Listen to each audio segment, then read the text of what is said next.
Assalamualaikum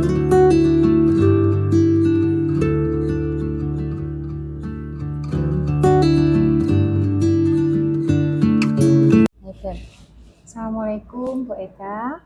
Waalaikumsalam Bu Ririn. Ya, mohon izin saya mendapatkan tugas dalam rangka memenuhi tugas CGP Angkatan 10, pengambilan keputusan berbasis nilai kebajikan. Mohon waktunya Ibu Eka untuk menjawab beberapa pertanyaan yang saya ajukan. Baik Bu Ririn. Langsung saja nggih Bu Eka. Nggih, monggo.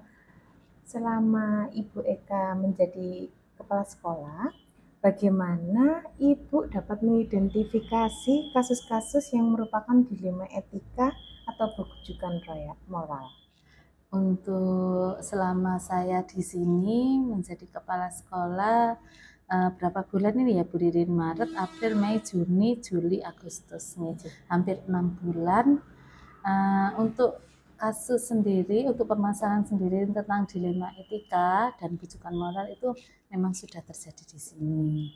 Untuk dilema etikanya itu terkait untuk mengidentifikasi kasus-kasus tersebut, itu saya melakukan pengamatan terlebih dahulu, kemudian saya amati, kemudian saya analisis sendiri bagaimana bisa terjadi dilema etika tersebut.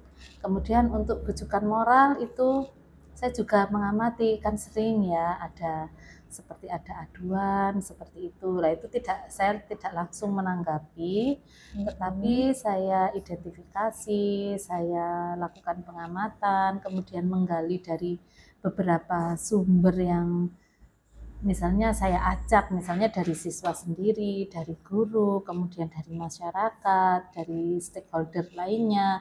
Kebetulan untuk di SDN Trosobo 1 ini, kepala desanya dan ibu kepala desanya itu adalah teman saya. Jadi menurut saya ini mudah untuk mengidentifikasi, jadi saya bisa mendapatkan sumber dari berbagai sumber agar kita tidak salah dalam mengambil keputusan. Seperti itu Bu Ririn. Jadi Ibu mengidentifikasi dulu ya bagaimana dari akar permasalahan yang tadi. Iya, melakukan pengamatan ya, terhadap kejadian-kejadian yang melakukan observasi.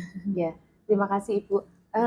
Untuk yang selanjutnya, bagaimana Ibu menjalankan pengambilan keputusan tersebut, terutama untuk kasus-kasus di mana ada kepentingan yang keduanya sama-sama benar atau sama-sama mengandung nilai kebajikan.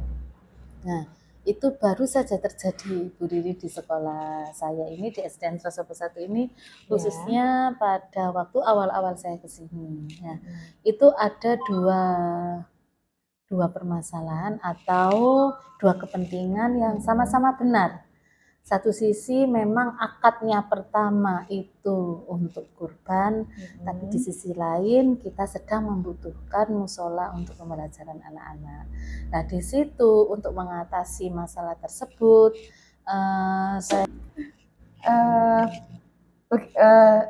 langkah-langkah apa atau prosedur seperti apa yang biasa Ibu lakukan selama ini untuk yang terjadi seperti yang Ibu sampaikan barusan? Langkah-langkah yang pertama itu menampung dulu, masukan-masukan atau kepentingan-kepentingan untuk yang benar ya, kepentingan yang benar untuk kemajuan sekolah di SDN Trosobo 1 ini. Yang pertama kita tampung baik dari guru maupun dari PTK-nya, dari TU-nya, dari penjaganya, dari warganya, dari siswanya, itu kita tampung dulu. Kemudian setelah ditampung, kita analisis dulu, kira-kira ini yang benar yang mana, kan kita tidak tahu, kan saya juga masih baru di sini ya. Saya tidak tahu mana yang siapa yang benar dan siapa yang salah, tapi semua kepentingan tersebut memang untuk kepentingan sekolah kita dan memang benar. Kemudian sama benarnya, yang satu untuk musola, yang satu untuk kurban, melatih anak-anak berkurban.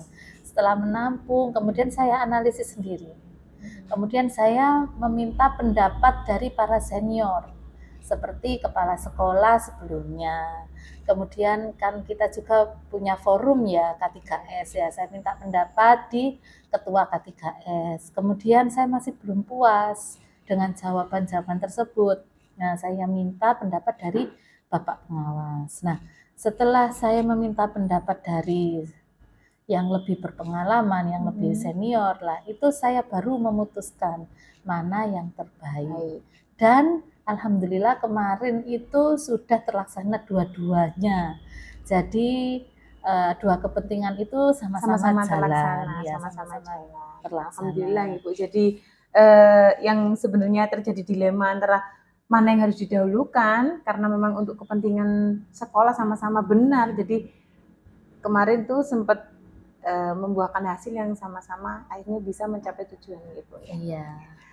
Untuk selanjutnya Ibu, untuk hal-hal apa saja yang selama ini Ibu anggap efektif dalam pengambilan keputusan pada kasus-kasus dilema etika tersebut? Yang pertama itu yang efektif itu yaitu tadi setelah meminta pendapat dari yang lebih senior, dari yang lebih berpengalaman, akhirnya saya putuskan sendiri. Jadi saya inginnya itu memimpin dengan hati. Jadi saya ikuti hati nurani saya. Kan saya juga memperhatikan kebutuhan Bapak Ibu guru, mereka bekerja dengan nyaman, kemudian memiliki sifat kekeluargaan yang tinggi, tidak ada tekanan, tapi mereka bertanggung jawab. Seperti itu Bu Ririn yang efektif di sini. Di sini Kita tidak bisa memaksakan sesuatu sesuai dengan keinginan kita. jadi memang harus benar-benar diambil keputusan tersebut berdasarkan kebijakan-kebijakan yang tidak merugikan salah satu pihak. Jadi sama-sama Iya, sama-sama enak, sama-sama diuntungkan tapi bertanggung jawab. Seperti itu. Oke, siap Ibu. Selama menghadapi kasus-kasus tersebut ada tidak tantangan dalam pengambilan keputusan pada kasus-kasus dilema etika untuk tantangannya? Tantangannya itu dari dalam diri saya sendiri. Iya. Kan misalnya ya seperti ini, saya harus mengambil keputusan A, tetapi bertentangan dengan hati saya. Nah, itu akhirnya berkecamuk di dalam diri saya. Tetapi saya kembalikan lagi kepada peraturan nomor 23 tentang ASN. Jadi saya mengikuti sesuai dengan aturan agar hati kita tenang, kemudian tidak menimbulkan permasalahan lainnya. Kan biasanya memutuskan mengambil keputusan itu kan ada yang dianggap baik, ada yang dianggap tidak. Ada, meskipun kita anggap baik kan belum tentu baik untuk orang lain. Jadi itu tadi, saya ingin memimpin dengan hati. Berdasarkan aturan juga. Iya, asalkan bertanggung jawab. Berdasarkan jawab. aturan PP nomor 23 tentang ASN. Siap Ibu. Apakah Ibu memiliki sebuah tata krama atau jadwal tertentu dalam sebuah penyelesaian kasus dilema etika? Apakah ketika permasalahan itu terjadi Ibu langsung memutuskan di hari itu juga, atau ada jadwal untuk menyelesaikannya, misalnya dalam bentuk atau prosedur apa yang akan Ibu lakukan? Nah, kita lihat dulu kasusnya seperti apa Bu Ririn. Seperti kemarin kalau kasus PIP ya, terjadi kesalahpahaman antara pihak bank dengan wali murid. Nah itu harus saya selesaikan pada waktu saat itu juga. Dikonfirmasi dikonfirmasi pada saat itu juga. Tetapi kalau untuk permasalahan yang misalnya dengan wali murid yang lainnya, kemudian harus diselesaikan, itu kan harus mendatangkan atau menghadirkan wali murid tersebut agar tidak terjadi miskomunikasi. Nah itu perlu dijadwal. Misalnya hari Senin saya tidak ada rapat, beliaunya longgar, Bapak Ibu guru juga longgar, saya undang ke sini. Ataupun hari Sabtu misalnya pada hari libur kerja wali muridnya, saya juga pas longgar, ibu gurunya atau bapak gurunya longgar, saya undang untuk menyelesaikan masalah tersebut. Ya, siap, berarti untuk semua keputusan itu tergantung kondisi ya Ibu ya. Ya, tergantung tidak tingkat langsung diputuskan kesulitan. di saat itu juga, tergantung kondisi tingkat kesulitannya juga. Iya. Terima kasih. Untuk apakah ada faktor-faktor faktor yang selama ini mempermudah atau membantu Ibu dalam pengambilan keputusan dalam kasus-kasus dilema etika?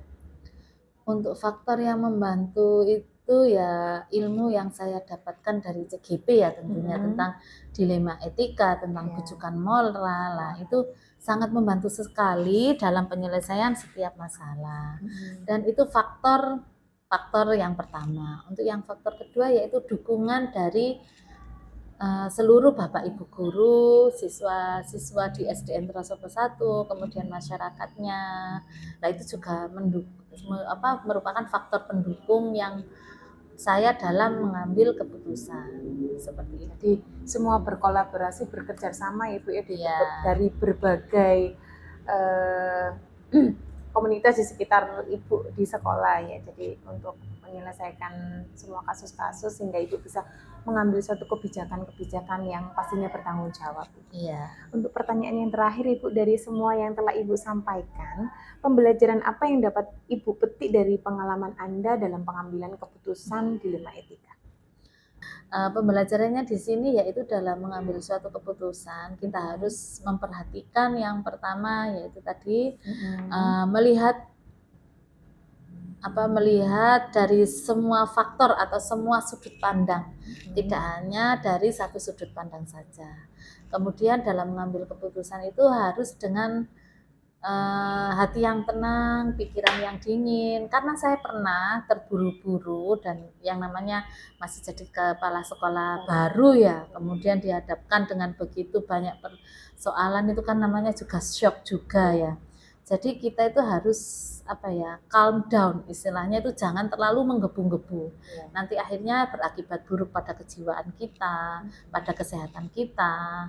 Karena saya awal-awal di sini itu sakit ya, sakit. Iya. Saya dengar itu Bu. Nah, Bu Ririn kan tahu sendiri ya, saya sakit sampai pingsan sampai ya. Pingsan, itu karena saya saking terkejutnya dengan kondisi yang ada di sini. Lah kemudian ada yang kedua, saya juga mengambil keputusan yang terlalu terburu-buru. Nah, itu akhirnya kita salah aturan. Kan memang kita ingin ya kemajuan sekolah. Kita ingin mendapatkan bantuan. Setelah semua buntu bantuan itu ke dinas juga antri, saya pernah ke kecamatan. Nah itu seharusnya saya diingatkan, di situ saya baru sadar kalau keputusan yang saya ambil itu salah. Ternyata bukan wewenang pihak kecamatan, karena sekolah kita itu ada tulisannya aset milik daerah. Jadi kita itu harusnya meminta bantuan itu ke dinas. Nah itu saya juga pengambilan keputusan secara terburu-buru. Jadi pesan saya kepada Bu Ririn jika nanti menjadi pemimpin mengambil keputusan yang calm down ya, dengan hati agar tidak sakit sampai pingsan seperti saya. Bu.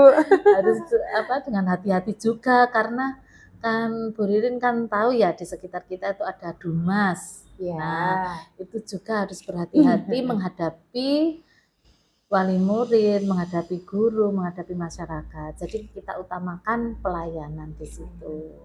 Ya, seperti itu Bu Ririn. Ya. Alhamdulillah, terima kasih Ibu Eka atas izin waktunya sudah memberikan saya sharing ilmu juga, berbagi ilmu juga sama saya tentang suatu pengambilan keputusan, kebijakan pengambilan keputusan yang bertanggung jawab. Semoga saya untuk kedepannya saya bisa mengambil pembelajaran ini dengan lebih baik lagi. Saya doakan Ibu Eka sehat selalu. Amin. Bisa memimpin sekolah SDN Trasopo 1 ini semakin jaya dan sukses selalu. Terima kasih Ibu Eka. Terima kasih Bu Ririn. Waalaikumsalam. Closing statement untuk hari ini Bu Eka? Buat Bu Ririn tetap semangat, terus berkarya, dan jangan lupa berdoa. Terima kasih Bu Eka. Sama-sama Bu Ririn.